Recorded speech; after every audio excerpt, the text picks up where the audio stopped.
Welcome, guys, to How the Frack We Got Here, a show that takes the news and events of the week and try to make sense out of it all. I'm your host, the most Will Buchanan, and on this show, we simply are all about the facts. There are plenty of news stations out there that simply want to do anything short but inform you. Here at How the Frack We Got Here, that's all we believe in. We go up to the left, we go up to the right, we go up to the middle of independence, we go up to all sides because there's more than one side of a story to everything. And you need to know it all in order to actually formulate your own opinion. And that's what we try to do here at How the Frack We Got Here. Thanks for listening, and hold on. It's going to be fun. All right, guys. Today's date, May 25th, 2022, and this is How the Frack We Got Here. I'm your host and most Will Buchanan on How the Frack We Got Here. We do take the events of the week and try to make sense of it all. Before we get started, guys, let you know that we are a family-friendly podcast, as we try to be. Sometimes words do fly at the same time.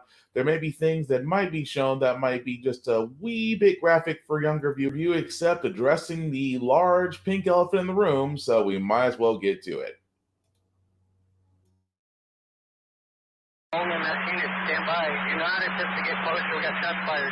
The first emergency calls coming Tuesday morning, and they were horrific. An active shooter at Robb Elementary School in Uvalde, Texas, just west of San Antonio. The gunman made entry into the school and complete disregard for human life. Just an evil person started shooting kids, anybody that was in his way, teachers, had no regard for human life. Authorities say 21 people killed, including 19 young students, little boys and girls, along with 2 of their teachers. More than a dozen others transported to nearby hospitals. Police say the gunman, 18-year-old Salvador Ramos, unleashed his attack wearing some type of body armor and carrying a long gun. The first responding officers, including Border Patrol agents, were unable to stop him. Officials say they put themselves between the kids and the shooter to draw his fire away from them. 2 of the officers struck and injured by the gunman's bullets. When SWAT teams arrived at the school, a second firefight ensued. The suspect ultimately killed. At this point, the investigation is leading to tell us that the suspect did act alone during this heinous crime. Authorities say shortly before the attack, Ramos shot his grandmother at her home. She's now in critical condition. He then traveled to Robb Elementary, wrecking his truck in a nearby ditch. Minutes later, authorities say Ramos entered the school, unleashing his rampage on helpless victims.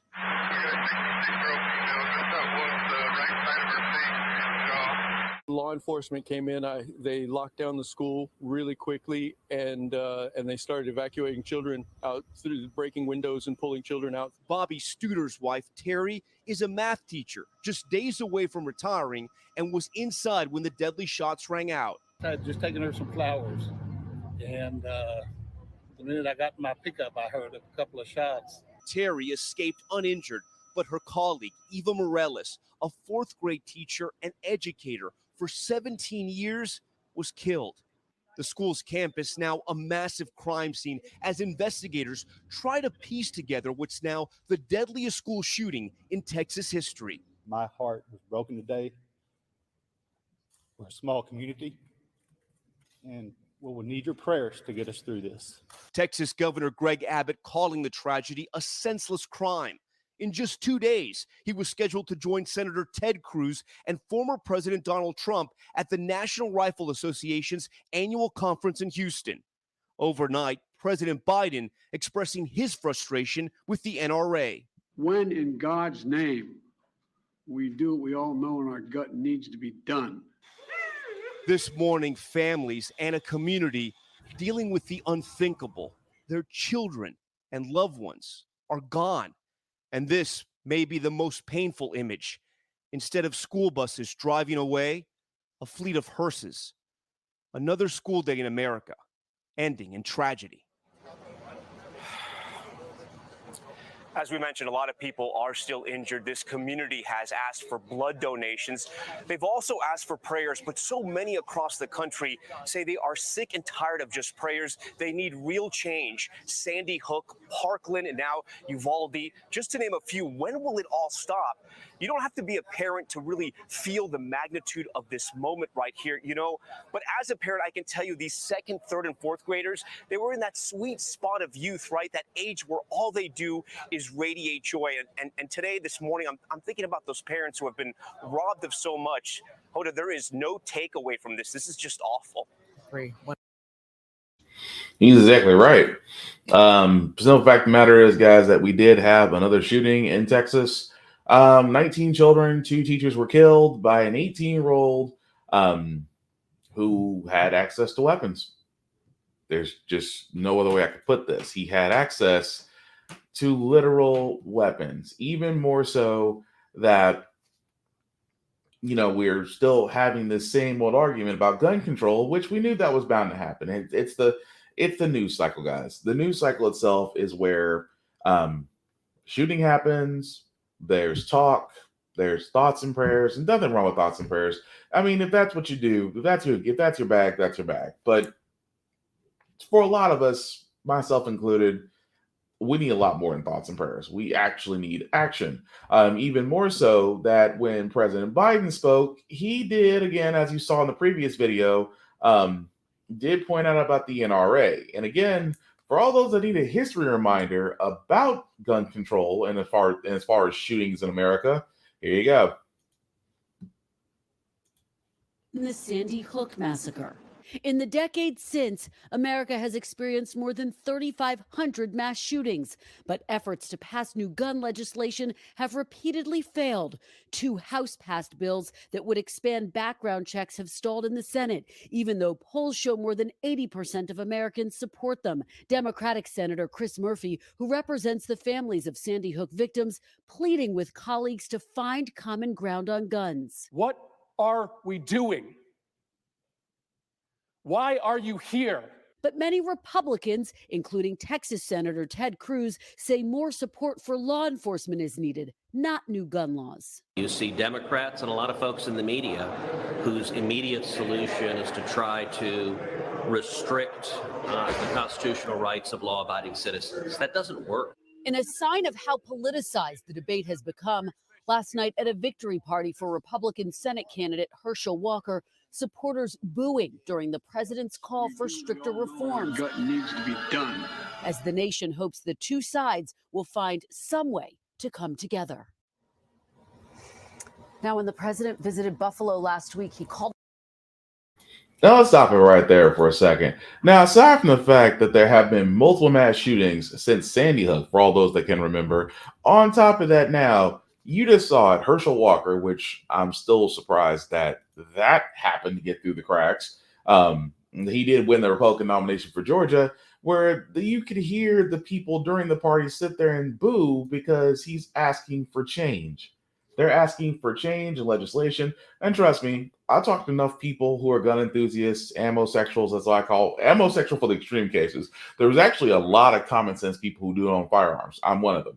But again, it never ceases to amaze me that the moment you bring up anything regarding gun control, regarding new laws, new processes, things of that nature, it never ceases to amaze me how many people who own guns immediately think, oh, well, they're coming for guns. No, they're not. Not at all. I don't know what makes you think that's going to happen. It's like this thing about the Second Amendment, which again just kills me. You do realize the Second Amendment was not about you bearing the right to bear arms. It was literally the right for you to defend yourself against tyrannical government. Because the founding fathers thought a long time ago that they didn't want to have the same government as the British overruling us. They didn't want the same thing to happen. So they say, you know what, guys, if the government that we are building here ever goes that level of crazy, you have the right to defend yourselves against it. That's it. That's the entire point of the Second Amendment. Not about just the right to hold heat, which again, you do always have the right to defend yourself, but that's what the Second Amendment is just about, against a tyrannical government. But some people have taken it to extremes. Like I said, it's the whole thing that I would be obtuse because we just less than a week ago had a mass shooting where a white supremacist decided to kill 10 black people in a store in Buffalo. I would be remiss if I didn't sit there and say that you should defend yourself. You should. You just defend your home, your people, your family, all the above. I have no issue with that. But we do have to finally look at a few things which I will discuss very soon, but we do need to change the way that we do handle gun laws in this country. Because as President Biden said, how is it that for our country, we seem to be the only country that has mass shootings? How? Which again, I'll go into it later. But for those who are wondering, because well, what is? I mean, you always say it from the NBC side. You always say it from the literal left. What does Fox News say about this? Well, number one, Fox News is not a real news station. Let me just point this out. They even sat there and said themselves and I will keep repeating this. It don't matter if you see Fox News. Fox News is not a literal news station. It has been said many times in many lawsuits. Well, they're not actual news station. There are no journalists on that. There's not a single journalist on any of their shows. Just spokespeople practicing ultra-conservative points. That being said, however, again, let's see how they handled the most recent school shooting. I guarantee it'll be a dig somewhere. We'll use this moment for once to unite rather than divide the country, to keep it nonpartisan and respectful. That's what this moment demands. Very hard to find politicians in this time of hysteria who are capable, much less willing to do that. Lieutenant Governor of Texas is one of them. We're happy to be joined by him tonight. He is, of course, Dan Patrick. Mr. Lieutenant Governor, thanks so much for coming on. So you are the Lieutenant Governor of the state in which this happened. Tell us your thoughts. Yes. Tucker, since I was elected back with Greg Abbott back in 2014, this is now the fourth major mass shooting that we've had. We had Sutherland Springs, the church. We had the Walmart in El Paso, Odessa. And then 4 years ago and 1 week, we had the shooting at Santa Fe where we lost 8 students and 2 teachers. And I will tell you, Tucker, that I've been to a lot of funerals and a lot of services, a lot of hospitals. Nothing compares to what Bill just said about the loss of a child. And I think when crimes like this happen, this is pure evil, that it impacts a whole nation. Every parent, every grandparent that has a child envisions what they would feel if it had happened to them. This is something that goes to the core of our soul, all of us. And I hope the president tries to unify and not divide us on this, because we as a nation will always remember this. These children at this school, as adults, one day, we'll never forget it. These teachers, this community of 16,000, the school system only had 4,000 students in the entire system, Tucker. So these are crimes that get to the very core of who we are as people. Yes. And I think as people, we have to look internally and how did we get here? This was an evil act.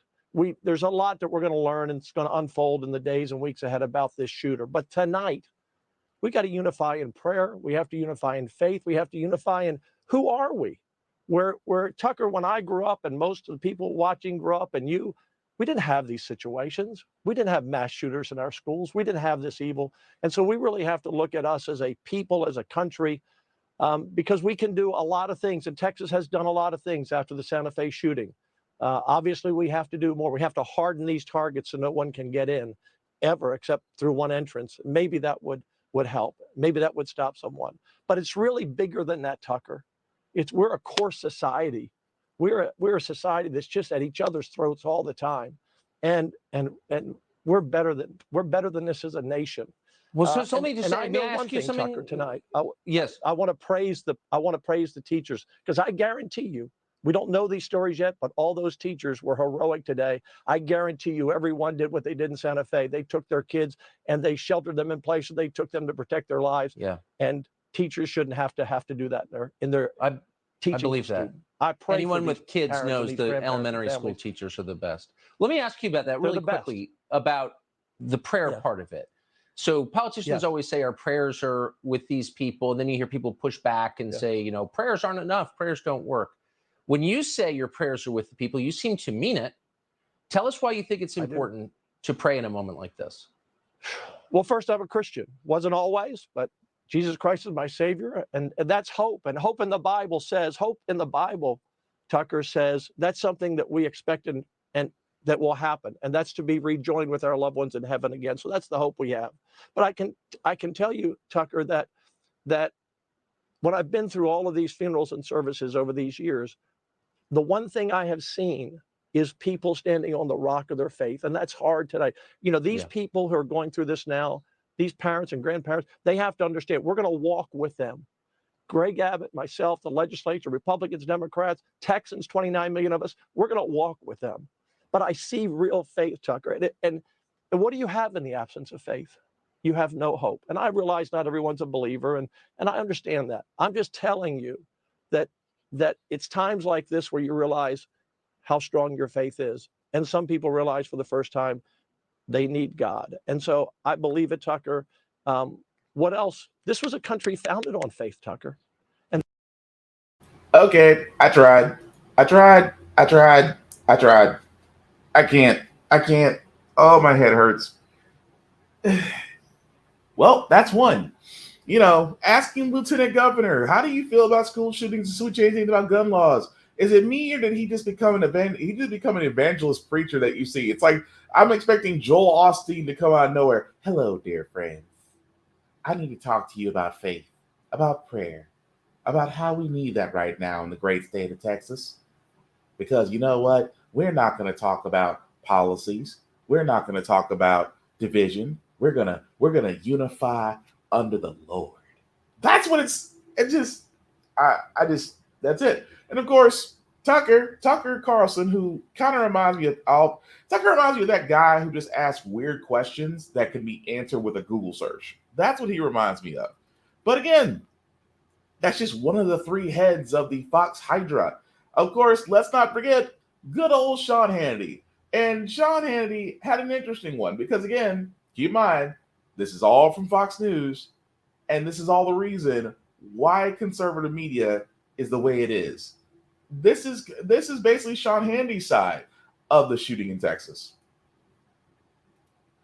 You know, record illegal immigration crush that you guys have been working under every single day now. We had a record in April, again, 235,000 illegal immigrants and encounters at the border. We have more drugs, a break on your income taxes. You don't have to pay it. And you don't have to pay state and local taxes either. It wouldn't even cost us a penny in the end. You know, Sean, I obviously agree with you about school security. I always have.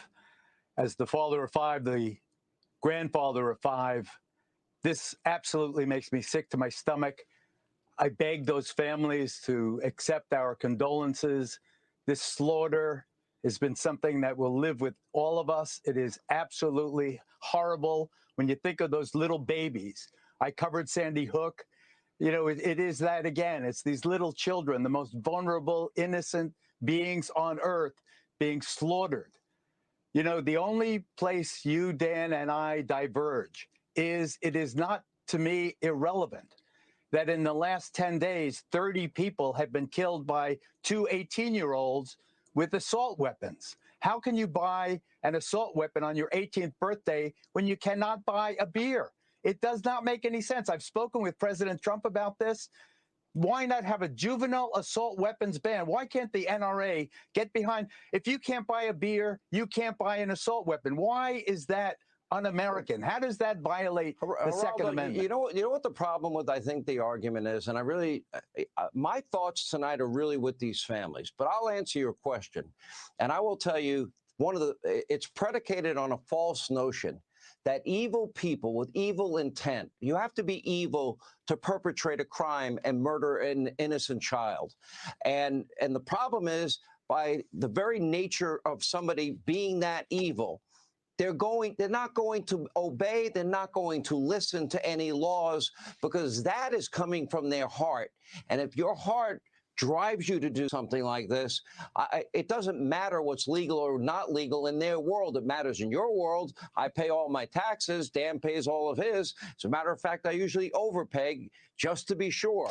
But in this case, you're asking people that don't have a heart and a soul or a conscience to obey a law they're not going to obey. Two quick points. One, we have to protect our children with the same vigor that we protect the money in our banks. What's worth more, the money or the children? Why can't we, hang on. If we can protect the money, then we can protect surround the perimeter of every school with law enforcement, retired. A cop, an old Exactly. cop, a retired cop, or somebody. Military. Somebody. Yes, armed too. Armed. Armed too. Sean, absolutely armed. Absolutely armed. Because Dan, can I jump in and just respond to that? Geraldo, wait, because I want to respond to your first point. You asked a question. I think I deserve an answer there. You know, over a decade in law enforcement, I arrested a lot of people who had illegal guns. And, you know, they love your idea for gun laws and new gun laws. You know why? Because nobody gives a damn about kids gun can't laws. buy assault weapons? Can I answer the question? Wait, come on. These are two children who bought assault weapons on their 18th birthday. Here we go. This is why it's so hard to come on with you, because you just never let me talk. Go ahead. I'm trying. I didn't interrupt you, man. Okay, listen. Let's just be respectful of each other in this really harsh time. I'm just telling you in my experience. Yes, I don't want an 18-year-old who's incompetent, potentially mentally ill, and a homicidal maniac to have assault weapons. You and I both agree, 100%. And by the way, I don't even agree with the term assault weapon, but that's for another day, okay? That's an unnecessarily kind of hostile term. There's no such thing there as an assault weapon. But having said that, I'm telling you, you're talking about a obviously psychologically disturbed young man here who walked into a school and shot a bunch of school kids.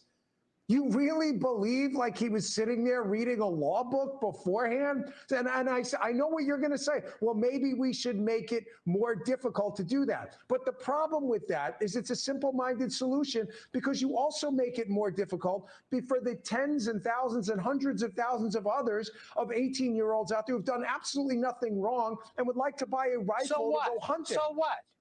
So what? We live in a free country. So what? You're 18 years old.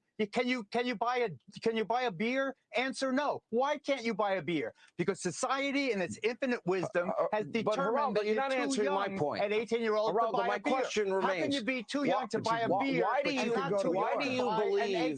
Why do you believe people that have no conscience, no heart, and no soul, parents lost their kids today? Why do you believe the people? Hang on, Sean. Why do you believe in any way that those people that are capable of that evil are going to obey your laws? Because I think you're living in a fantasy world. Maybe I am. But the NRA convention is in Houston on Friday. You have President Trump, you have Governor Abbott, you have Senator Cruz all scheduled to speak. Don't you think that they should try to suggest some remedy, be proactive? What are they going to do?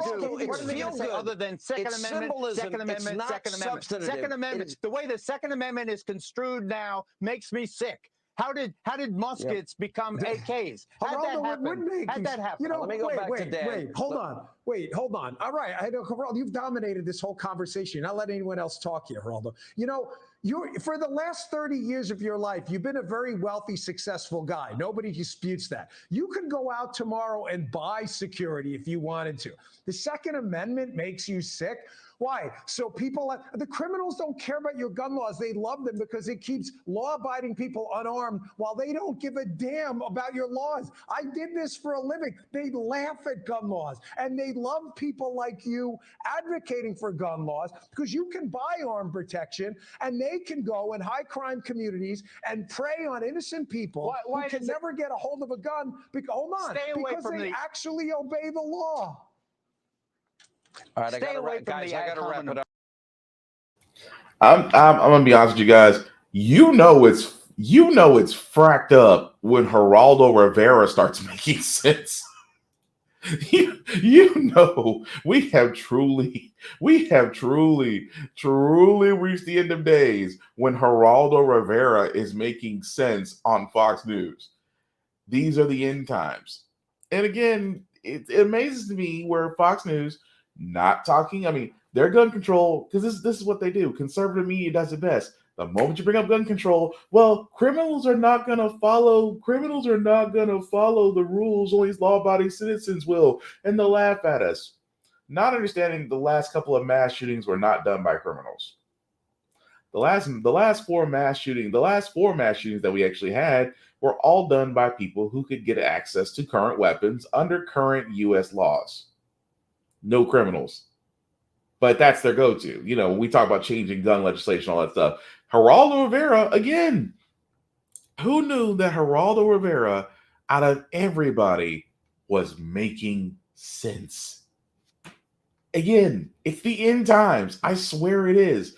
But finally, the third head of the Hydra, and trust me, I will try to get through this as soon as humanly possible. If you're still with me, I appreciate it.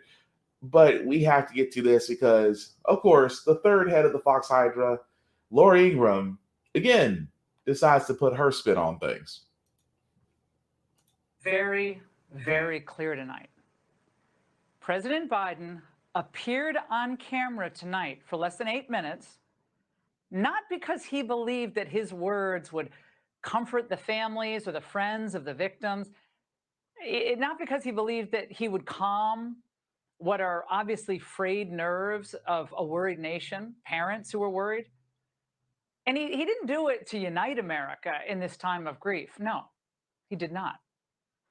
He spoke tonight because politics is selfish. Because in today's twisted world, it's considered perfectly appropriate to exploit the massacre of innocent little kids in order to try to turn around your own sagging poll numbers.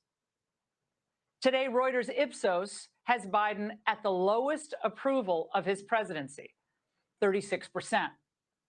So this attempt at political resuscitation on Biden's part, it's despicable. But it's altogether predictable, isn't it? The White House has tried this many times before, and it's failed. They tried to use the Russian invasion of Ukraine to prop him up as a credible commander-in-chief. They tried to use the leak of the draft Roe decision at the Supreme Court to rally his base. And they've tried all along to use race or January 6th to divide Americans and boost his own standing. None of it worked. In the month of April alone, 51 were shot and killed in Chicago. We've talked about this a lot lately on The Angle. And that's where a liberal mayor has presided for as long as I can remember. And so far this year, by the way, 218 people have been killed in Chicago. Have you heard Biden give an impassioned address about any of that? He doesn't speak about this. No Democrat really does. Not even Lori Lightfoot, not much. Now we know why. Because those victims, they're able to go nameless and faceless because the elites kind of find their deaths irrelevant. Because those deaths cannot be used, at least they think they can't be used, or they wouldn't be, efficient to use them for political benefit. But we actually believe those victims' lives matter. Like Dakota Early, who is still recovering at age 23 in an ICU in a hospital from his grievous wounds after he was left dead. He was ambushed, remember, for his cell phone 2 weeks ago in Chicago. He was shot 3 times at close range and still managed to identify his alleged killer in a lineup. So after all this horrific news, I will still say this. Americans know a phony when they see one. And any politicians, I don't care if you're Republican, Democrat, or somewhere in between, and you're seeking to use what happened today to help yourself, you should be ashamed of yourself. We have a political process in our country. If you want to change the law, if you want to change the Constitution, go ahead and get the votes and change the law or amend the Constitution. If you can do that, you will find success in whatever your goals are. But if you can't do that, don't come to the nation at a time of tragedy and try to shame the rest of us, because we know what time it is. We know what's really going on. Joining me now is Charlie. Laura. Laura. Well, we know why she wasn't Supreme Court clerk that long. Because again, you would think. Again, that's why I don't cover conservative media. This is why I rarely cover conservative media, because I just gave you the Fox Hydra head, the Fox 3 heads, the Fox Hydra 3 heads. You heard from Hannity, you heard from Carlson, you heard from Lori Ingram. Why do they all sound the same? Oh, well, we need to be more about the soul of our people and our getting in touch with our Christianity because I'm Christian and all this. Oh, we need to, the laws will just keep citizens in order. They won't help criminals. And finally, You need to stop using this to boost your political status when you have Chicago, because that's the conservative media's that's their beating a dead horse whenever it comes to gun control. Oh, well, what about Chicago? Chicago has a liberal mayor. Chicago has the strictest gun laws. Why do they have the most deaths and shootings? Because that just proves to you that regulations won't work. That's the conservative media, except ignoring the fact that Chicago has multiple issues of disparities of income, educational, and financial opportunities. I have been saying this since I've been doing this podcast. What happens to it? What happens when you take a certain neighborhood or suburb and you devoid it of income, of educational, financial opportunities, multi-purpose items, aftercare, kindergarten, aftercare, childcare, maternity leave, things of that nature. When you deprive a simple area of all these things, crime will go up. And I have been saying this the entire time. It is amazing they only use Chicago because Chicago is their only argument. When it comes to gun control, and it comes to introducing registration, and it comes to introducing logic, they will always go back to Chicago. It's a dead argument. It's a straw man argument, because they know had those things get implemented in Chicago, it would be a completely different story. Because I've been saying this. Legislation can work, but it's amazing when she sits there and says, if you get the votes. When I can literally and figuratively show you every time Republicans have voted against gun laws. Republicans have voted against gun laws. No kidding. I'm just being honest with you guys. Taking point. As of 2 years, keep in mind, this is 3 years ago. 3 years, we've had literally 7,639 total bills introduced. None of them have made it to law. Since 2019, 7,639 total bills that were introduced in the Congress. None of those became law. None of those. Because again, the only thing that we were able to get was a study to reduce crime and gang violence. We never got, and I still say this the entire time, we never got the study of gun violence. The CDC, almost 40 years ago wanted to do a study on gun violence in America. It got shot down by Republicans who are backed by the NRA. Now, you're probably asking yourself, why is it that they didn't want to study gun violence in America? It's easy. When they find that gun violence was tied to loose laws, when it was tied to not enough coverage, when it was tied to mental health, when it was tied to mental health, and a cavalcade of things that literally and figuratively could have actually changed laws. And I've been saying this, the whole thing about background checks. I live in Tennessee. Let me point this out. I live in Tennessee, okay? Tennessee is known for multiple things.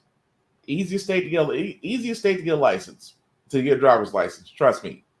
Driver's license station that they do testing at ain't what it used to be. Number 2, easiest place to get a firearm. Don't believe me? Go to a gun and knife show in Tennessee. If you ever been to a gun knife trade show, let me tell you one thing they don't do. And anybody that's ever been to one of these shows can call me out if they want to. They don't do background checks. They don't. You know what they do these gun trade and knife shows in Tennessee? As long as you have the cash, as long as you have an ID, that's it. Aside from that, the world's your oyster. Folks have figured out that they can go to these gun and knife trade shows, get what they want, and all of a sudden they now have a firearm. No background checks are being done. Even private sales don't require background checks, which they should. I said if it was me and I was running for Congress, every sale, private or public, would require a background check. Even for private sales will need to be done at a private sales to be completed will either be done A, at a police station, or B, at a federal firearms license dealer. There needs to be a witness to every purchase. And a lot of you are going to sit there and say, well, I don't want the government involved. But we should. We also should have a national registry. We should, I mean, yeah, you should be registered as far as how many firearms you have. Again, I own firearms. I get no issue with that. There should also be annual qualification. There should be annual qualification. You should get mentally you should get mentally evaluated to see if you actually should have a gun. You should. And as a gun owner, I would go through all of this gladly and willingly. Why? Because I want to do more. And that's the thing about these school shootings. It is very sad. It is very, very sad that 21 children lost their lives. 21 children lost their lives because an 18-year-old was able to purchase a gun legally and decide to use it on multiple people. We need, again, the whole thing about thoughts and prayers, I'm over that. The whole thing about trying to get back to a Christian nation, the number one, this country was never founded on Christian nations. Even so more, the founding fathers, with all their faults in slave ownership, have also decided that, hey, we don't need to be based on religion. Quit trying to make us into a Christian nation because it fits your morals and your bullshit moral superiority thing. The point I'm making is, it is amazing to me that they always sit there and say, well, we should be giving more funding for schools when you cut education bills down to almost nothing.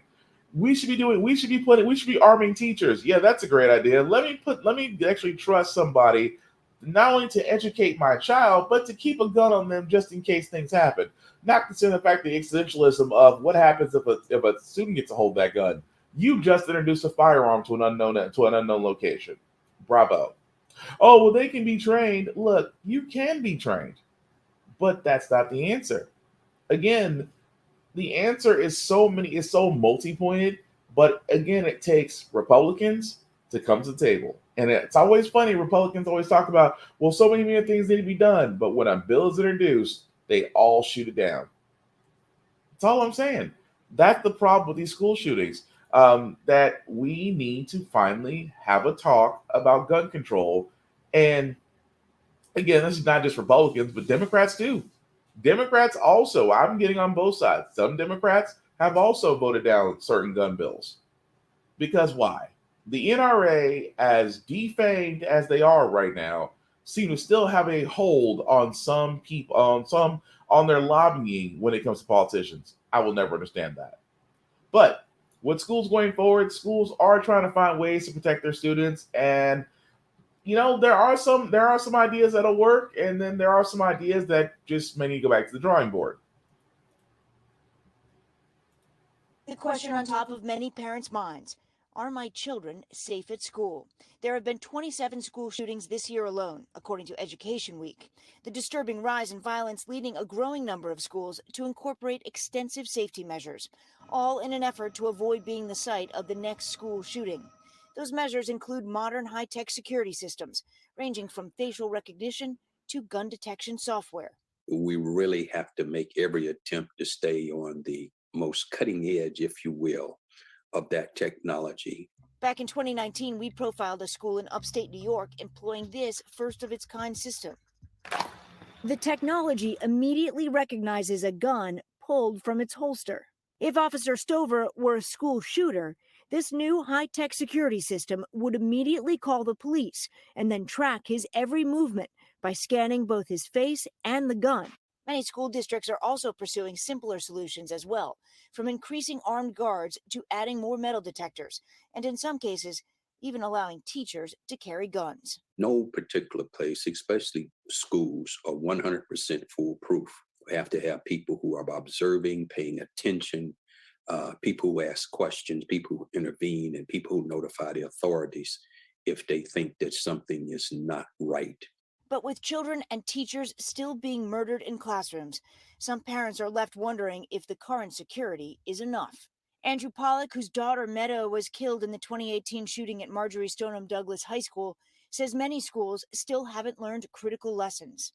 How hard could it be to have a single point of entry and armed policemen or highly trained teachers at the school? It just angers me. This thing that have to happen today. Law enforcement tells NBC News the shooter, in addition to rifles, had body armor. The first officers on the scene were unable to stop him with handguns. Even if a school armed security, the fear is that it is not enough to stop someone armed like this 18-year-old was. There was with body armor. Yeah, and there was a stat I saw that surprised me that said 70% of school shootings happen when the gun person is 18 or younger, 18 years old or younger. So this is why this conversation is so important. It's important to talk about how to stop someone who's armed like that, but it is also important to talk about how not to arm someone like that. And we need to, in this country, be able to have both of those conversations at the same time. Yeah. So again, there are some good ideas from the school shooting, from the school that they're trying to implement. Yes, that the idea of actually putting in cameras that can identify weapons and facial recognition, and be able to call 911 services immediately. I get that. Makes sense. Can't knock that. But the whole idea of arming teachers, I mean, you can get to the point to where you can include that some doors can be magnetically sealed, can be opened from the outside. You can include as far as one-way entries. Again, not a bad idea. It really is not a bad idea. But again, the issue comes up with, like that 18-year-old, just like the one in Buffalo, body armor. That at some point there does come that situation of what happens when you do get those who have body armor, who do have higher caliber weapons against those that are just armed with handguns. You're right. Anybody who's seen body armor, handguns are not very effective against body armor. It does take higher caliber weapons. And that's the argument. I mean, but again, this is why I say it goes back into how we regulate things. I think for body armor should be in the same sense as firearms.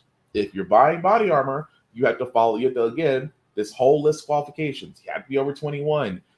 You cannot have a record. You cannot be a criminal. You cannot have domestic charge abuse, or anything that you've harmed or attempted to kill a person. That type of thing on there. And also, you need to be registered. Like, this person has body armor. Again, this may not be eliminated, but it can be deterred if we begin to actually look at how we handle firearms and body armor and things of that nature and how we regulate those. Because again, a long time ago with prohibition, we said the same thing about alcohol and tobacco. We learned something. We regulated and taxed it. It didn't become a problem. Same way it can be done with decriminalized marijuana. If you decriminalize marijuana and you expunge and you decriminalize it and expunge the records of those with marijuana offenses, you would have crippled a lot of gang activity.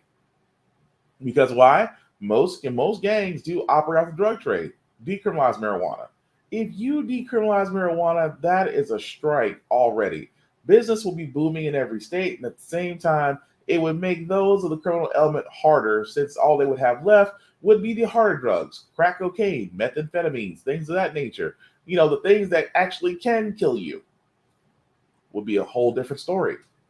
But that's the point I'm making at all this, guys, is that, yes, I do not want the entire thing, when school shootings happen, the thoughts and prayers, we need something to be done. A bill gets submitted, Republicans vote against it, some Democrats vote against it, the bill becomes dead, and then, silence. That has always bothered me. If it wasn't Parkland, if it wasn't Sandy Hook, I'm sorry, what more is it going to take for those in office to finally do something, aside from the next election where we hopefully vote in folks that can do the right thing, which again, midterms coming in November. That being said, guys, we're going to move forward to the next case. This one out of Atlanta, for all those that remember this story.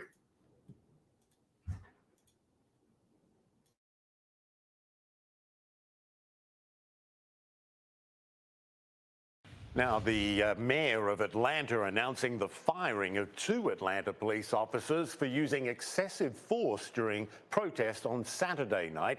3 other officers are on desk duty pending an investigation into it. Right. This comes from an incident involving 2 college students in a car during the protest in downtown Atlanta Saturday night. We're going to show you video of that incident, and a warning, it is disturbing.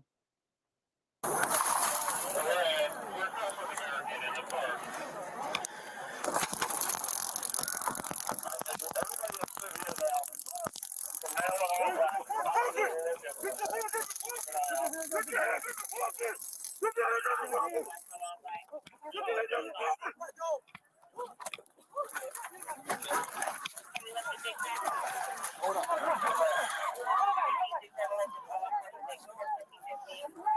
him down, man. Put him down. Put him down.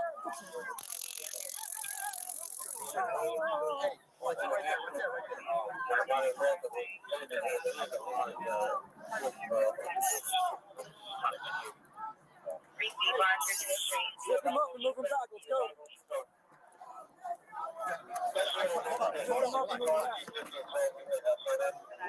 go.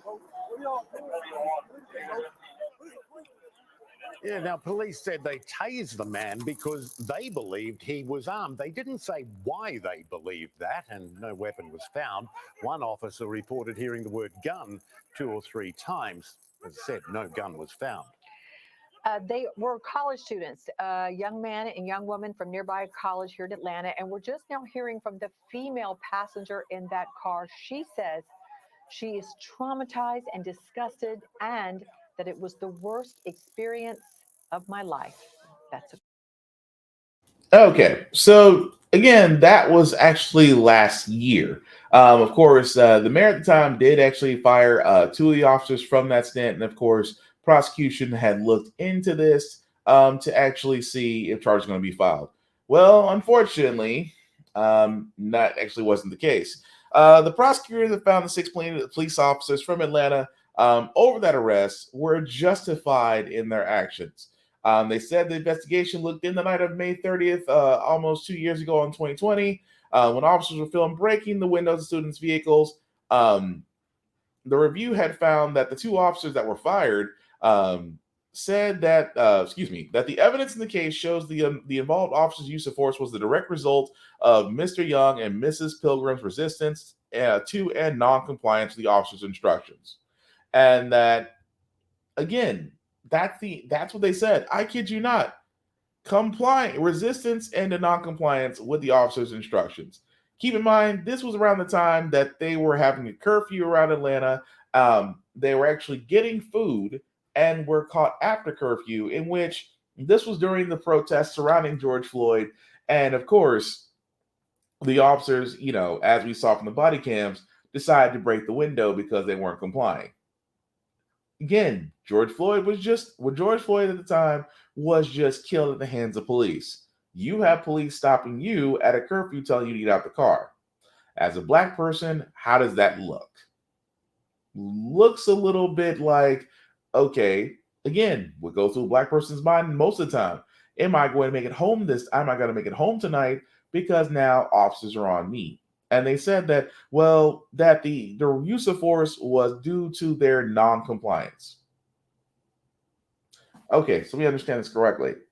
You're telling me that breaking the window, tasing the suspect, pulling a gun on the suspect, which you didn't find a gun, but you decided that, as a prosecutor, their actions were justified because they were non-compliant. How? But then again, I have said this before. This is what happens when you have courts protecting law enforcement. Because it amazed me so that all of that just to get them out the car during curfew, which I guess I thought was almost damn near martial law at that point. But to pull them out of the car after curfew, to tase them, to break a window, to zip tie them, and at the end of it all, say the officers' actions are justified. Even more so, the 2 officers that were fired were able to win their cases and actually have their jobs restored.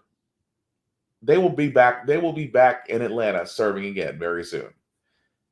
It makes no sense. It doesn't. I almost sit there and say, what does it take? A black person, I used to say it takes a black person dying on camera for the whole world to see to finally get some action on law enforcement, to finally have some law enforcement reform.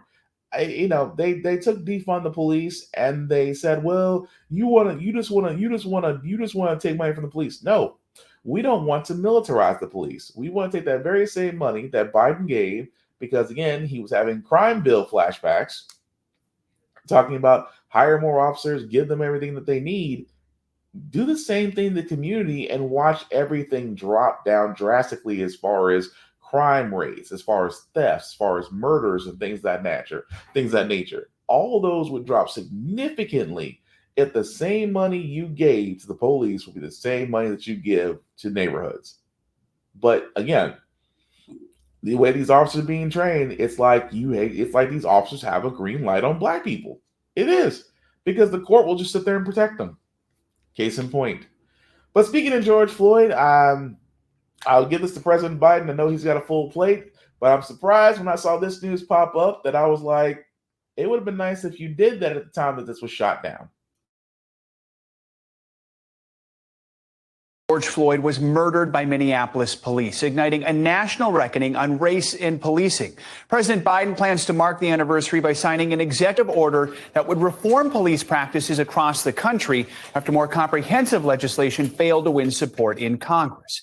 NBC News Washington correspondent and the moderator of Washington Week on PBS, Yamiche Alcindor, joins us now from Minneapolis near that famous George Floyd mural. Good morning to you, Yamiche. So you've been speaking with people there in Minneapolis, including some members of Floyd's family. What are they telling you as they reflect on Floyd's legacy and impact on society? Well, it was 2 years ago today that George Floyd was murdered just behind me at the Cup Food store.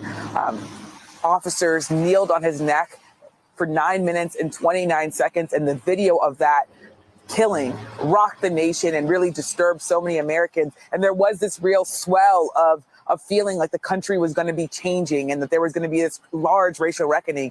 And when talking to his family and talking to their lawyer, they tell me that they hope that that will continue to be his legacy, that he was someone whose death really did shake the nation. They also say that they want people to remember how he lived, the fact that he was beloved, that he had a young daughter, Gianna, who was continuing to mourn the loss of her father. But they also say that his legacy has to be changed. Listen to what Ben Crump, who was a civil rights attorney who was working with the George Floyd family, told me about the legacy of George Floyd. The legacy of George Floyd has to be that we continue to make incremental progress despite whatever obstacles they are. If they won't pass it in the United States Senate, then we make progress on the state level. We make progress on the local level. They had over 150 state and municipalities pass bans on chokehold after George Floyd. We saw after Breonna Taylor, over 50 state and municipalities ban no-knock warrants. So it might not happen overnight, but every time we think about that video, it tells us we have to continue to make incremental progress. Now, there is still, of course, hope that there can be progress, but I will also tell you that there is disappointment that the George Floyd Justice and Policing Act has been stalled in Congress. They also say that people need to understand that activists here, they don't hate the police, but that they do want to see real reforms to police so that we don't see another black person, another black man or woman killed in the manner that George Floyd was. Because that legislation's been stalled, we know the president wants to sign this executive order today. Tell us more about it. What would it change about policing? Well, President Biden is going to be signing what is really a long-awaited executive order. It's going to be targeting a number of things on policing. Especially, it's going to be creating a national registry on misconduct so that police officers, when they have issues in their police department, they can't just go essentially and get hired by another police department without that police department understanding that they were the subject of a number of complaints. The other thing that it's going to do is talk about tightening restrictions on chokeholds and no-knock warrants. Of course, chokeholds were directly involved in what happened to George Floyd, but also no-knock warrants were connected to Breonna Taylor and a number of other people being killed. The other thing it's going to do is restrict the transfer of military equipment to police departments. And that's really important because people say that there are tanks in their communities that just don't need to be there. There in Minneapolis, what's the reaction to these long-awaited reforms? Well, I want to play for you Brandon Williams. He was the nephew of George Floyd. He is the nephew of George Floyd. Listen to what he had to say. It's a step in the right direction. That we have some progress, but we still want the bill signed. I think an executive order is a step forward, but all in all, we want the bill. We think that we as a people deserve that. And if we're going to do an anniversary of my uncle, we think he deserves that. His blood is on that bill. It's a lot of other families that have loved ones whose blood is on that bill as well. So George Floyd's family is going to be there when this executive order is signed. They're welcoming the executive order, but as you heard, they do want to see much more action taken, Joe. Yamish. Now, don't get me wrong. I do like the idea that, yes, Biden finally decided to do something, signing an executive bill. It makes complete and total sense to do that. Do I think it's a little bit late because it took Tim Scott, the only black senator on the Republican committee, to single-handedly kill the George Floyd police reform bill? Yes. The fact that, again, no Republican voted for this bill says a lot about how they feel about policing, especially on black people. That alone should tell you everything you should know about the Republican Party, and yet still black people still vote for them. Some do. I'm still completely lost on that. But again, it does come up to this point again. Democrats, slim majority, could still pass it. But Manchin, again, voted against it. That's the problem. We have so many people in office who forget that they actually are supposed to pass laws that we all agree on. And the fact that there's a lot of things regarding police. No-knock warrants, chokeholds should be banned. Military equipment should not be given to police. That is also true. All things that were already in the George Floyd police reform bill, as far as extending training, making sure that they can understand mental health and disability training, de-escalation, negotiation tactics, that's the big things.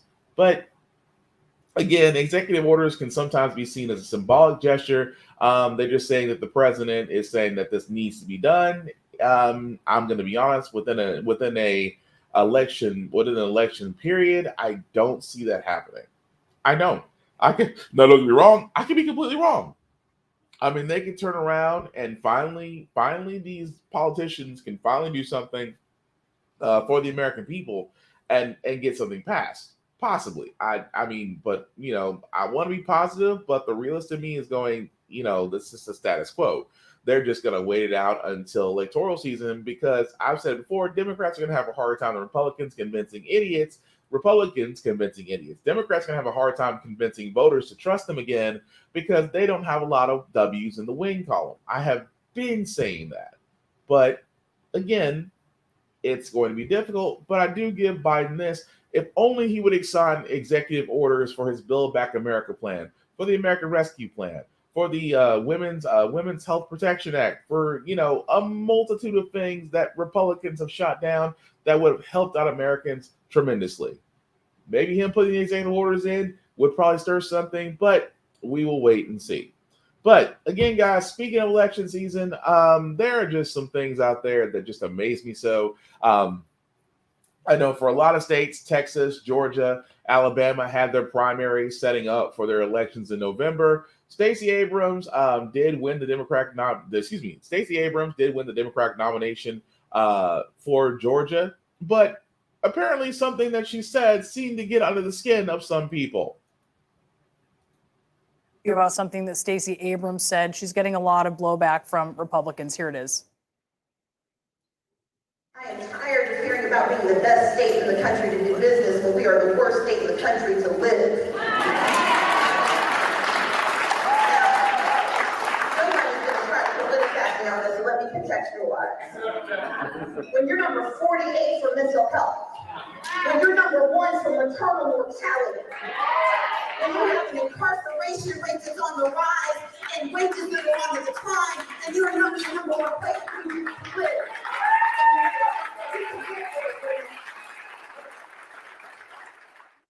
Do you think their criticism of her is fair? Brianna, you have to help me because I couldn't understand what she was saying. If you tell me what she said. She's saying that Georgia's not the best place to live. And Republicans are pointing out that she lives there, right? And she has, I believe they're saying she has multiple properties there. So they're saying, how is it really not the best place to live if she lives there? Yeah, I don't know what to make of that. It seems like it's something that a candidate running to be governor probably would be ill-advised to say. Anything that could be interpreted as being negative pertaining to the state that they wish to lead. If I were whispering in her ear, my gut reaction is I would have told her this is not an area you want to play in. Okay, so literally and figuratively, guys, all Stacey Abrams said, And again, for all those who understand, it's not just a black thing. I think the simple fact of the matter is, she said it's a great state for businesses. It's the worst state to live in. Who else would know if somebody lives there? Who else would know? And I said the same thing about, Tennessee, Middle Tennessee specifically. Tennessee is great for businesses. It's a right-to-work state that has no problem bending over backwards, giving state funds to companies who will come in promising jobs, so they can sit there and say, "Hey, we brought in these companies that'll bring us multiple jobs. Hey guys, we got Amazon. Hey guys, we got Oracle. Hey guys, we almost got IKEA. Almost." But hey, we actually got a Tangier outlet that's going to come here. It's going to bring so many jobs, but we have to give them the farm in order for them to come here. Middle Tennessee is notoriously known for doing that, but it is terrible in jobs. The average median income in Tennessee right now is anywhere between $45,000 to $50,000 a year. You know how many people in Tennessee make above? Tennessee make above $70,000 a year? Above 70, less than 21% of the entire state. Do you know that in Middle Tennessee right now, rent and mortgage prices are effing crazy? Folks are leaving because the fact that as more people are coming to Middle Tennessee, prices are being jacked up. I mean, jacked up to New York rent.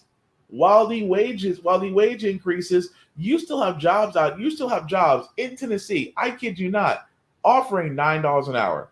Most fast food joints, $14 an hour at the highest for managers. Again, this is the point I'm making. Tennessee, I will say it, much like Georgia, great state for businesses, the worst to live in if you go by statistics, which is exactly what Stacey Abrams did. But of course, when they say, "Well, I think it's ill-advised," for you guys, for a candidate to run that's running for office, to talk bad about the state that they live in. No, I think it's honesty. It's honesty is what it is. It's realism is what it is. Even more so that you get some folks that feel a certain way because their fake patriotic / nationalism comes out. It happened to come out with a former politician that had an issue with Stacey Abrams' comments. That David Perdue said today about at an event about Stacey Abrams, who's obviously the presumptive Democratic candidate for governor in Georgia. Let's listen. Did y'all see what Stacey said this weekend? Said that Georgia's the worst place in the country to live. Hey, she ain't from here. Let her go back where she came from. She doesn't like it here. The only thing she wants is to be president of the United States. She doesn't care about the people of Georgia. That's clear. When she told black farmers, "You don't need to be on the farm," and she told black workers in hospitality and all this, "You don't need to be," she is demeaning her own race when it comes to that. I am really over this. She should never be considered for material for a governor of any state, much less our state where she hates to live. Man, what's your reaction to that? Well, it's disgusting, and he's demeaning the human race by behaving that way and talking that way. First of all, he's lying. She never told black farmers anything. She said that there should be other jobs besides hospitality and agriculture in Georgia, and she's correct for saying that. But for him to make it racial, she didn't make it racial. He made it racial. And then for him to say she should go back where she came from, she's spent most of her life in Georgia. This is the kind of stuff. He's failing, he's losing, and he's losing for a reason. He jumped in based on a lie, and he's still lying. And again, he's not wrong. David Perdue did actually lose his race, and he was a Trump-backed nominee. At the same time, guys, he's exactly right. He's like, it wasn't racial until he made it racial. She should go back where she came from. She don't like it here. I can't tell you how many times people look at my podcast and go, "You don't like living in Tennessee? Why don't you go back where you came from?" I'm from here, motherfucker. I'm from here. It's like I was born and raised here. It's like, do you assume that you must have came from the northern wilds of Africa? No, my ancestors probably did. But at the same time, unfortunately, I was born and raised right here in Tennessee. Go back to where I came from, motherfucker, I'm here. The point I'm making is just that, it's amazing how politicians, especially white people, the Mayo, I know there's some white people who are actually nice people, but the Mayo. Let me just say them. The Mayo folks are the ones that get you. How dare you talk about my state, my great state of Georgia? God bless. I'm glad I was born in Georgia. I'll always be a Georgian. And if you don't like it, then you can just go back where you came from. Those folks will always sit there, and it's almost like if you talk about their state, their football team, their basketball team. It's always that the nationalism comes out, that fake patriotism comes out. For what? For her telling the truth? That's the part that I don't understand. She literally and figuratively told the truth, and you don't like it. Tough shit. She told exactly what needed to be said, and obviously it worked because she's nominated. Mr. Perdue is not. Mr. Perdue is Trump back because he was too busy passing the big lie. So he decided to take one bit. He decided to take a Hail Mary and swing at Stacey Abrams, but I guess he fucked around and found out. But moving right along, guys. I guess President Biden again, like I said, for having his plate full with a number of things. However, I'm kind of concerned right now because I feel like we're becoming the world police. Not only as far as helping the Ukrainians take on Russia, who's basically just invading for no reason whatsoever. He is now taking a shot at Russia's closest ally, China, over Taiwan. Well, for all those that love war profiteering, get ready. Biden declaring on the world stage that the U.S. would defend Taiwan if China were to invade. So how does this square with long-standing policy, strategic ambiguity? Tonight, what the White House is now saying about the president's words. Here's our senior White House correspondent, Mary Bruce, traveling with the president. The Prime Minister of Japan and the President of the United States. President Biden with a blunt warning to China, saying if they invade Taiwan, they can expect the U.S. military to respond. You didn't want to get involved in the Ukraine conflict militarily for obvious reasons. Are you willing to get involved militarily to defend Taiwan if it comes to that? Yes. You are. That's the commitment we made. That breaks with the long-standing U.S. policy of strategic ambiguity, which says that the U.S. will help Taiwan defend itself without committing American troops to the effort. But today, Biden was clear the U.S. would be involved militarily. It's a step he's been unwilling to take to protect Ukraine against Russia, but something he now says he would do to protect Taiwan against China. We'll dislocate the entire region and be another action similar to what happened in Ukraine. And so it's a burden that is even stronger. In the room, Biden's advisors appeared shocked. The White House quickly insisting there is no change in policy while trying not to contradict the president. Back in Washington, the Secretary of Defense put on the spot. Is the U.S. making a commitment to send troops to defend Taiwan in the event of an invasion by China? As the president said, our one China policy has not changed to help provide Taiwan the means to defend itself. But the reporter then pressing, does that mean giving weapons to Taiwan the current policy? Or does it mean something else entirely?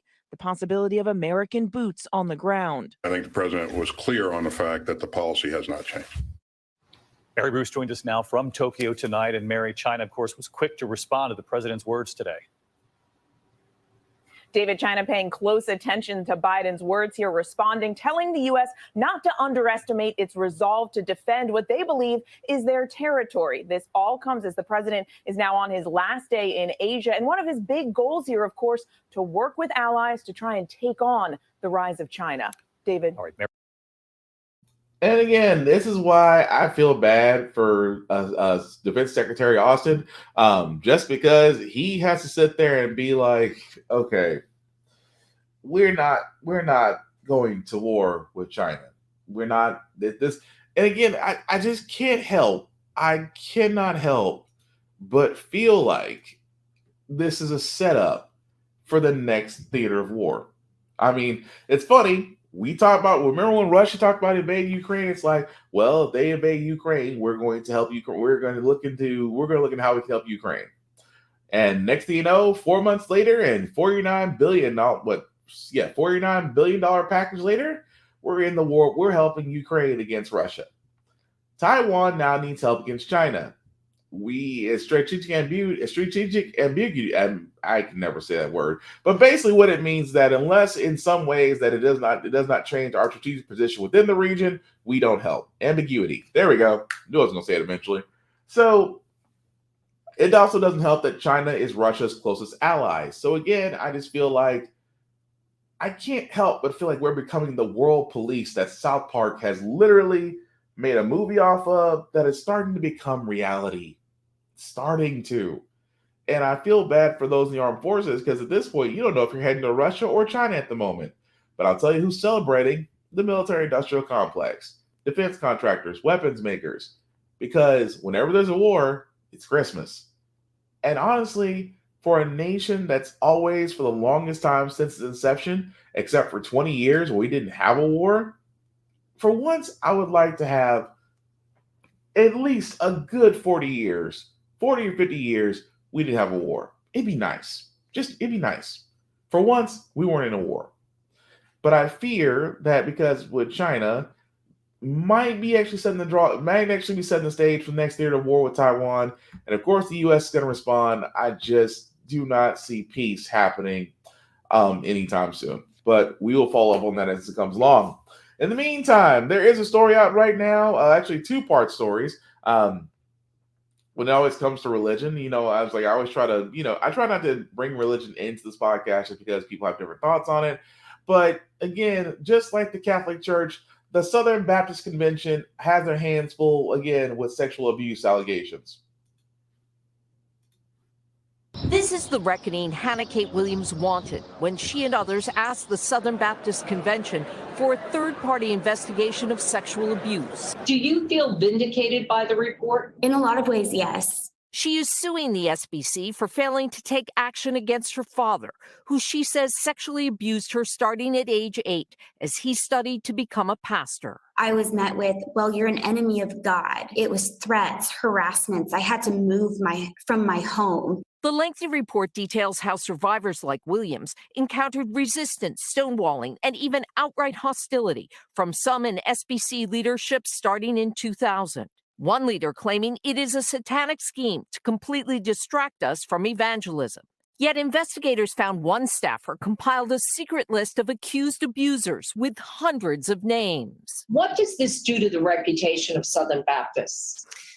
For a group that talks a lot about sexual morality, talks a lot about men protecting women and children, I think that this is obviously a very bad look, and it is clear hypocrisy. SBC President Ed Litton says Southern Baptists must resolve to change our culture and implement desperately needed reforms. The report recommends creating and maintaining an offender information system, providing a resource toolbox with protocols and training, and making a sincere apology to survivors.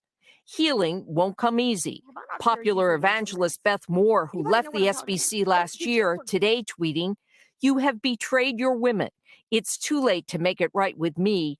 It's not too late to make it right with them." Ann Thompson, NBC. And the thing about it is, guys, this is the one thing I've always sat there and said, that when it comes to religion, it's a little bit of a, how can I put this ever so nicely, business. I mean, think about that. The fact that you literally and figuratively have to have protocols in place when a lot of your members have sexually abused people and have yet to see the light of day. Even more so that you don't have protocols in place. There's something about that just doesn't, it doesn't add up. It doesn't. Even more so that you would think the first thing that would happen in this situation is, oh, maybe we probably should get the police involved. Oh no, but it's a satanic plan. It's a satanic plan to stop us from doing the Lord's will. That's what they always used to say. Even more so, where another story that's coming out, where a pastor decided that in front of his church, that he was going to sit there and admit that he had committed adultery with a girl who was 16 years old at the time. You can't make this up. I apologize. This is going to be a little bit long. I want to play its entirety. Would you hold your hand up so we could at least pray with you, pray for you? you're not sure that you know Jesus Christ as your Savior, I won't take long on this. We have some other things we need to do. Thank you. Praise God. Thank you. Okay, we got somebody that wants to receive Jesus this morning, so will we all pray with them and support them? So let's all pray this prayer together. Say, Dear Lord Jesus, I believe with all my heart that you're the Son of God, born of a virgin, lived a holy life, died on the cross for my sins, raised from the dead. I believe that. And I ask you, Holy Spirit, to come into my heart right now. Cleanse me, forgive me, and help me, Holy Spirit, to live a Christian life. I thank you, Lord. You're excited about me. Thank you, Jesus. Amen. Amen. You may be seated. Now, please come up after the end of the service. We have some people here who would love to meet with you and talk with you. There'll be altar workers down here. In case you don't know, I'm Pastor John Lowe, and I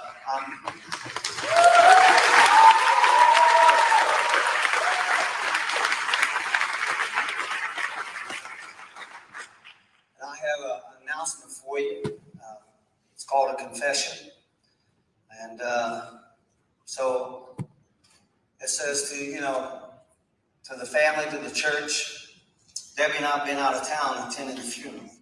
My absence at this time was not about self-protection. We were caring for hurting people. That's why I'm here today, to follow a biblical process of confession, repentance, and forgiveness.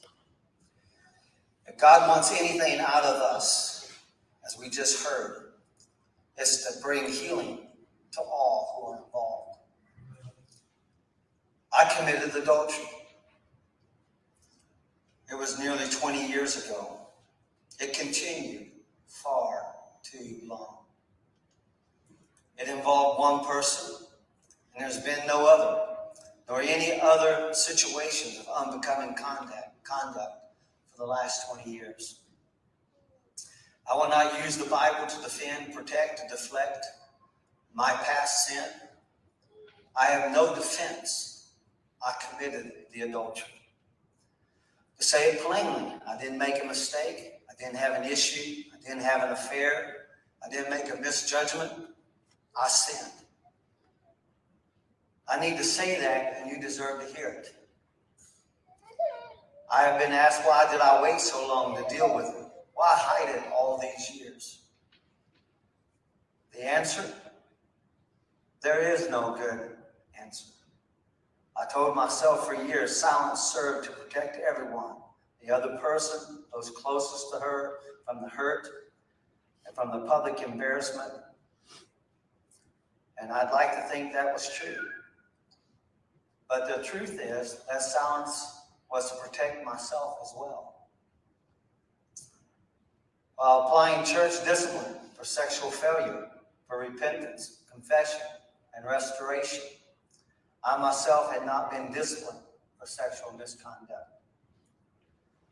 I will not use the Bible to defend myself or to beat you into scriptural submission. 20 years ago, I repented. Now today, for this fresh hurt, I ask you to forgive me for the deep wound that I have caused. I'll make no excuse for my sin. The betrayal of dear friendship, trust, and love is beyond my ability to express.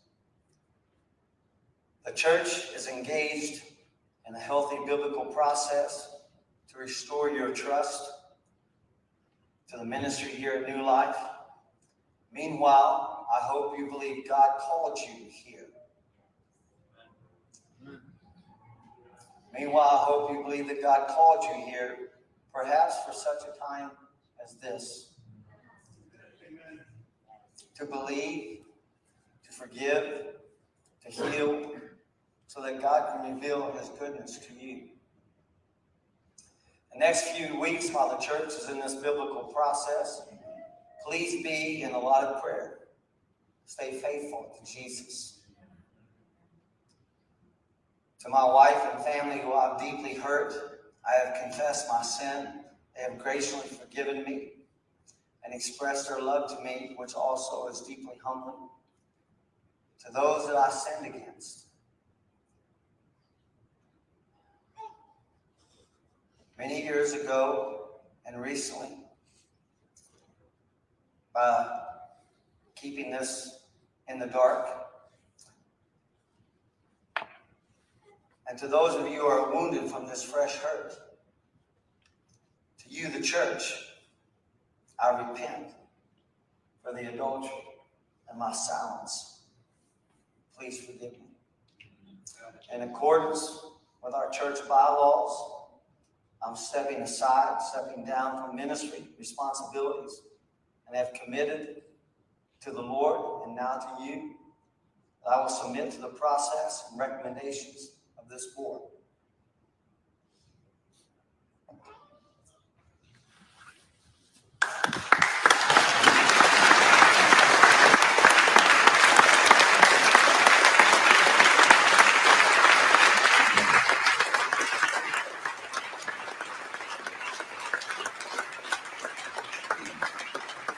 If you love us, please let us talk. For 27 years, I lived in a prison. It was not 20 years. I lived in a prison of lies and shame, lying to protect the Lowe family. For years, I thought I was a horrible person having suicidal thoughts, not realizing what had been truly done to me, that I was a victim and I would still be in a prison if my brother, and many of you know him, Edgar Wolf, had not approached me just 2 weeks ago with what he had seen as a teenager that bothered him all these years. His pastor in bed with his younger sister, a t-shirt and underwear on. People knew but were too afraid to come forward, and they have now. The lies and the manipulation have to stop. I was a prisoner and you kept me in your prison. I'm a prisoner no longer. I was just 16 when you took my virginity on your office floor. Do you remember that? I know you do, and I have plenty of other stories that I could bring to your remembrance. You did things to my teenage body that had never and should have never been done. If you can't admit the truth, you have to answer to God. You are not the victim here. I tried to tell someone, but all that was done was cover up. No one ever came to me. No one ever helped me. No one ever got me counseling. I have wanted to talk to somebody all of these years and never. You have. You have somebody that you talk to.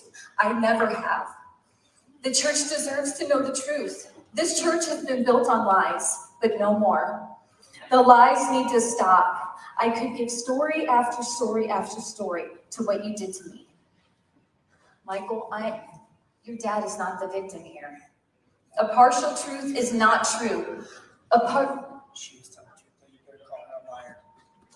If I would have gotten counseling, your dad would be in prison. It might not be the way, but every time you covered up for Russ Spangle. My best friend was my age when your associate pastor was molesting his 2 daughters. And you know that. You sent him to be a pastor at another church. We can call Melanie right now, and Cassie, her sister. They sat down with you. You sent Melanie away.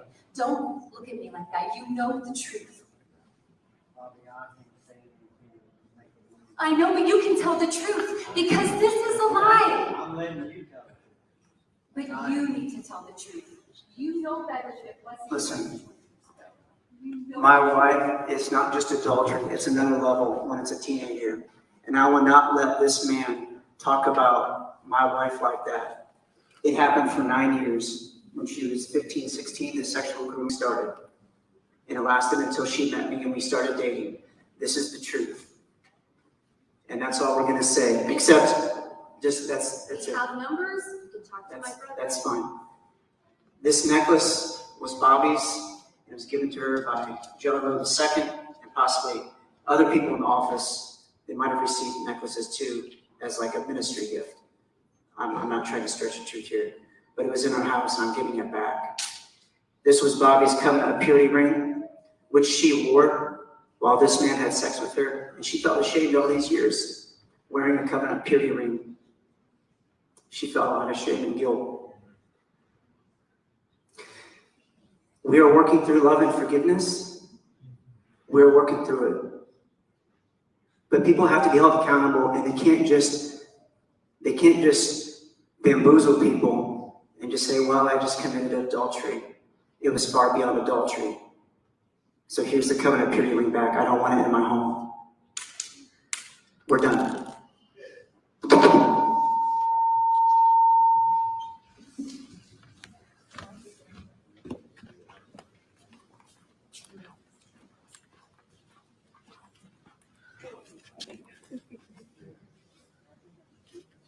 If you did it, you need to admit it. 100%. Did it? You need to admit it. I just got a chance to meet that.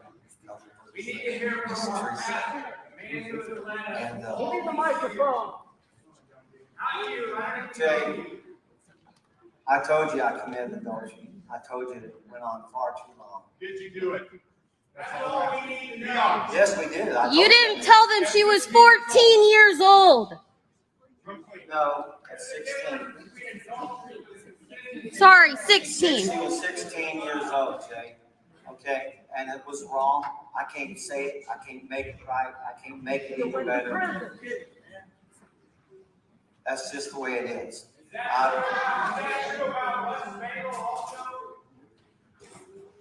It's not all true, but that did happen, yes.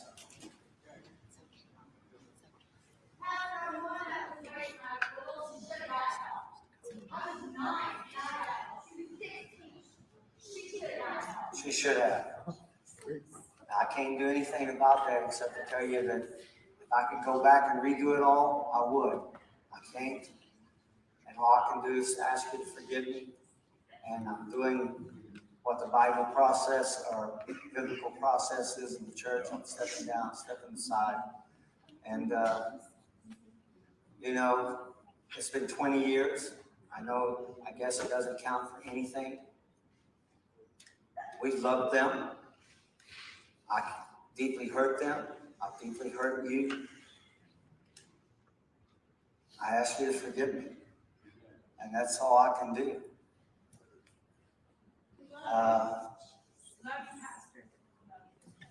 We thank you for your word being true and working in our lives. God, you love us so much. We're sorry for everything that we have done wrong in our lives. We pray that you guide us this week, that we pray that you just help us. We love you so much, God. God, I pray for this body that has been wounded, that you begin to heal us, Lord. That you can begin to bring us back together as a unit, Lord. God, all sin has consequences.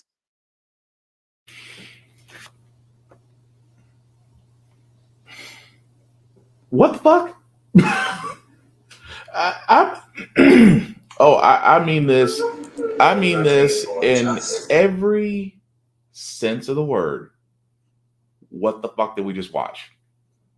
That was actually a pastor, New Life Christian Church in Warsaw, Indiana. Just sat there and admitted in front of his congregation, I committed adultery. No, motherfucker, you committed rape of a 16-year-old. You just admitted you had sex with a 16-year-old at the time in your office, and yet somehow you're surrounded by people in prayer because you asked to be forgiven. I'm sorry? Really trying to follow this? How is it he wasn't arrested? How? The man admitted to what he did. I committed adultery. You know why he kept saying I committed adultery? Because rape would have meant that he had to turn himself in. I wish if I could go back, if I could do more, I really wish I could go back in time and stop myself. Then walk your ass to this police station and admit what you did. Confess. That's how you start making things right. Not sitting in the middle of the church, where again, it amazes me as you saw in that video where everyone started surrounding this man. This man just admitted he just destroyed a teenage girl's life. He destroyed a teenage girl's life. Her life. Had the unmitigated gall to stand right there as she literally told play-by-play of everything. And then at the same time, you hear people in church, if you did it, you need to admit what you did. You need to admit it. And at the same time, it's like he no remorse. None. It's almost like as long as he says the right words, he's forgiven. And yet, with the Southern Baptist Convention about sexual abuse and allegations, I'm not saying those two are related, but damn.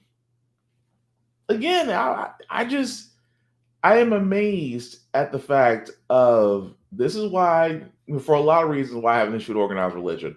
Even more so that there should have been police officers ready to arrest him. There should have been police officers. Now, not to get too deep into it, they are looking at the prosecution for the prosecutors in Warsaw, Indiana, are looking into that case. But I'm just like, open and shut case.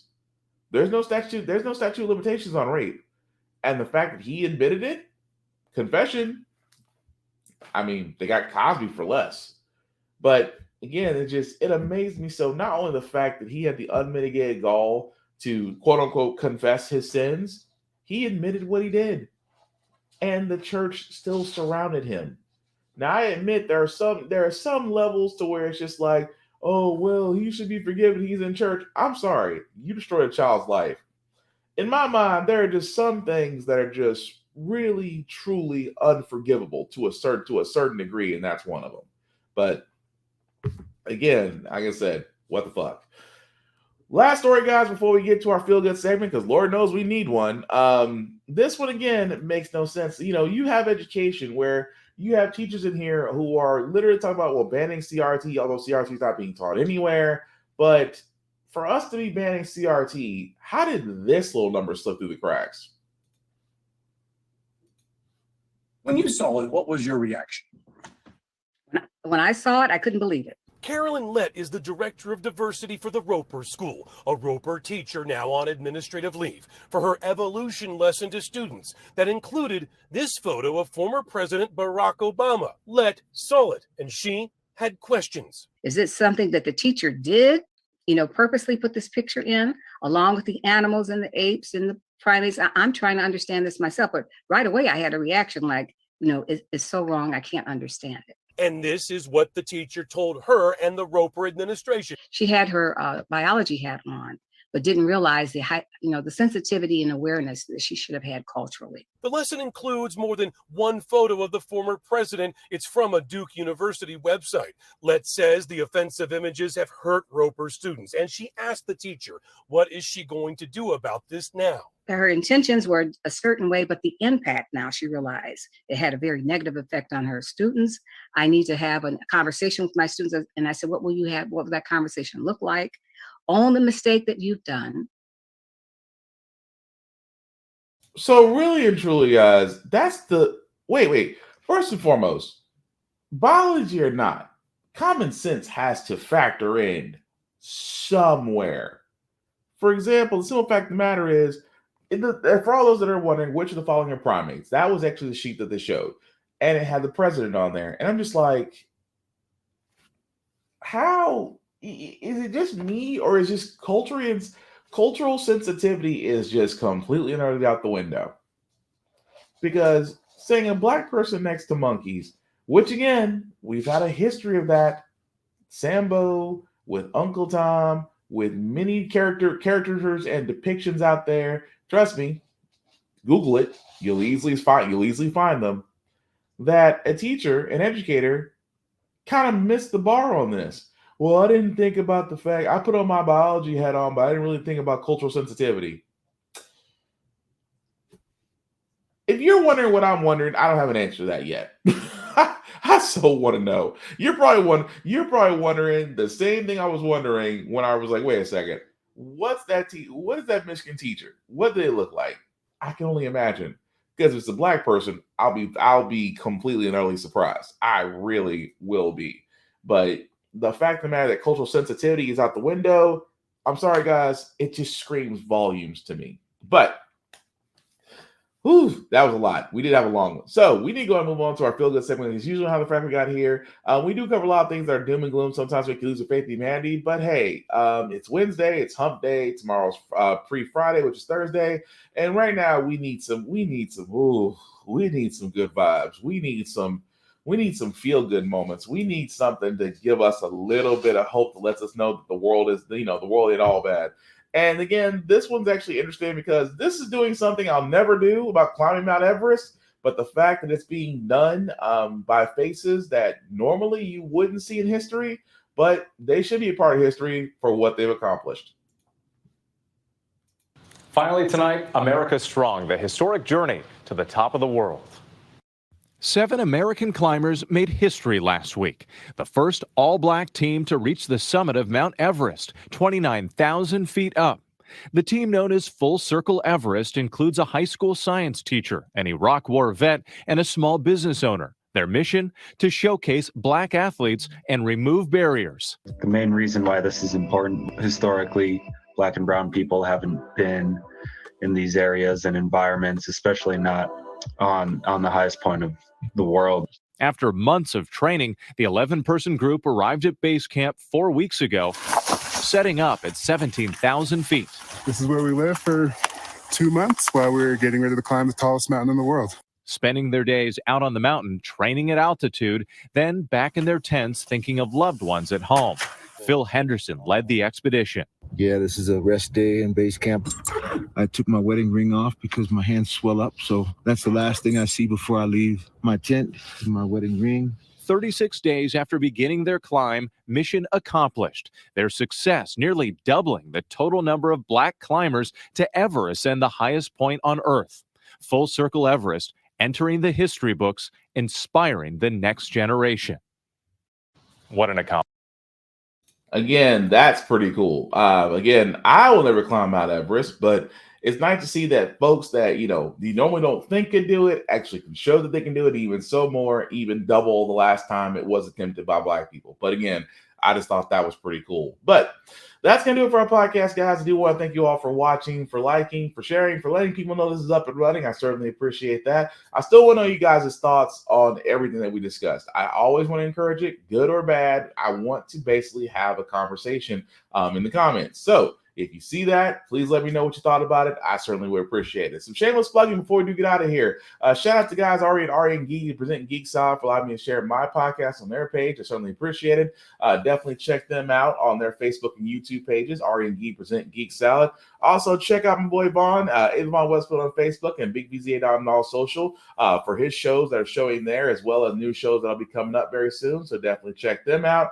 Of course, aside from that, guys, my IG handle is blackbox447. You can definitely follow me on Instagram. I do post reviews over a lot of things, movies, television shows, video games, and also gym stuff because I do a couple push-ups. I am all about motivating and pushing each other in a positive light because we need that in 2022, especially now, to get us through these dark times and hopefully get us into better times. So I'm definitely for posting things. I do find myself coming up with, thinking about some thoughts, and I always put my thoughts out there because you never know, just being kind or just finding somebody out there who may be going through the same battles as you are, and you might be able to help them out and won't even know it. Because that's always there and say, it's always better to try to be kind than to be a dick. It takes zero energy to be nice. It takes everything in you to be a dick. At the same time, you don't know what the next person is going through. You don't know by just saying hi, just checking on them. You could actually you could possibly save a life. That's the way I look at it.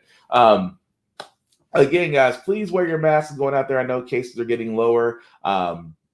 summer is coming out. Memorial Day weekend is coming up. For a lot of us, it's a 3-day weekend. But still, guys, please take care of yourself and please protect yourself, because when we protect ourselves, we protect others.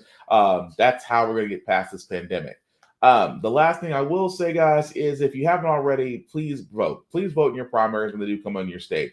I know the midterm elections are still a ways off, 4 months and counting, but still, votes matter. Please vote. Don't think that your vote does not matter, because if your vote does not matter, they would not be trying to do everything in their power to make sure that you don't, or dismayed from it. That's all I'm saying.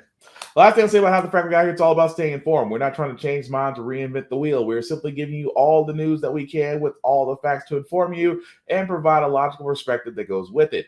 We do a lot better in society once we're informed. Basically, hopefully, we're progressive. We move forward. We try to right the wrongs of our past by actually making decisions now that we should have done back then. Like just recently, elect our first Black woman to the Supreme Court. We've elected our first Black woman to the Federal Board Reserve of Governors. Again, Democrats, they say have a couple of things, still got a long way to go. When we don't learn from our history, we are doomed to repeat it. That's why we keep asking ourselves, why does everything go up our paycheck? Why are we still electing different politicians, but still the same old game? And most importantly, how the frack we got here. Thank you all for watching. And if you're watching this on playback, please go ahead and comment if it's live. Again, I want to know your comments on everything that we talked about today.